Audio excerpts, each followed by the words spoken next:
మన రక్షకుడైన యేసుక్రీస్తు నామములో అందరికీ వందనాలండి. ఈరోజు దేవుని మాటలు మత్తయి సువార్త 6వ అధ్యాయం 6వ వచనం. నీవు ప్రార్థన చేయునప్పుడు నీ గదిలోనికి వెళ్ళి తలుపు వేసి రహస్యమందున్న నీ తండ్రికి ప్రార్థన చేయుము. అప్పుడు రహస్యమందు చూచు నీ తండ్రి నీకు ప్రతిఫలమిచ్చును. ప్రియమైన దేవుని బిడ్డలారా, దేవునికి ఇష్టమైన ప్రార్థన ఏంటంటే నీవు నీ దేవుడు కలిసి చేసే ప్రార్థన ఆయనకి ఇష్టమైన ప్రార్థన. మధ్యలో ఇంకొకరు ఉండకూడదు. రహస్యమందు స్థలంలోకి నువ్వు వెళ్ళాలా, రహస్యమందు ఉండే నీ తండ్రి నీ దగ్గరికి రావాలా. నీవు చేసే ప్రార్థన ఆయన మాత్రమే వినాలా.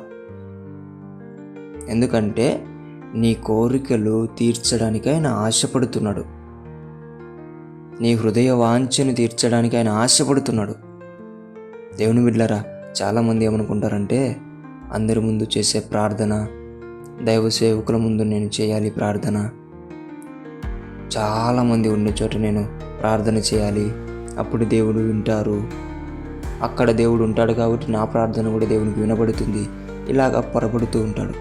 అయితే దేవుని బిడ్డలారా, దేవునికి ఇష్టమైన ప్రార్థన ఏంటంటే నీవు ఆయన మాత్రమే కలిసి ఉన్నప్పుడు చేసే ప్రార్థన గొప్ప ప్రార్థన.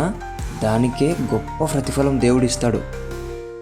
రహస్యమందు చూచి నీ తండ్రి నీకు ప్రతిఫలం ఇచ్చును అంటున్నాడు. అంటే ఏమని? నీ గొప్ప ప్రార్థనకు ఆ గొప్ప దేవుడు గొప్ప ప్రతిఫలం ఇవ్వాలని ఆశపడుతున్నాడు. అయితే ప్రియమైన దేవుని బిడ్డ, అందరిలో ఉన్నప్పుడు నీవు ఎక్కువగా ఇష్టపడుతున్నావేమో ప్రార్థన చేయడానికి. ఏకాంతముగా ఉన్నప్పుడు నువ్వు ఇష్టపడు ప్రార్థన చేయడానికి. అప్పుడు నీ గొప్ప దేవుడు నీకు గొప్ప ప్రతిఫలం ఇవ్వడానికి రెడీ అవుతాడు, నీకు గొప్ప ప్రతిఫలం ఇస్తాడు. దేవుడు ఈ మాటలను దీవించునుగాక. ప్రార్థిద్దాం. దేవా, మీకు వందనాలు, స్తోత్రాలు ప్రభువా.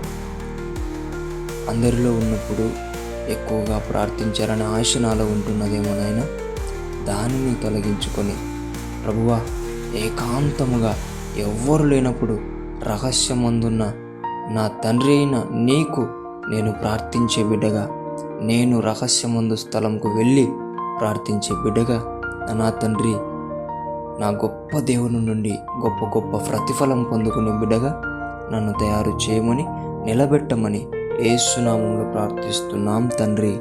ఆమేన్.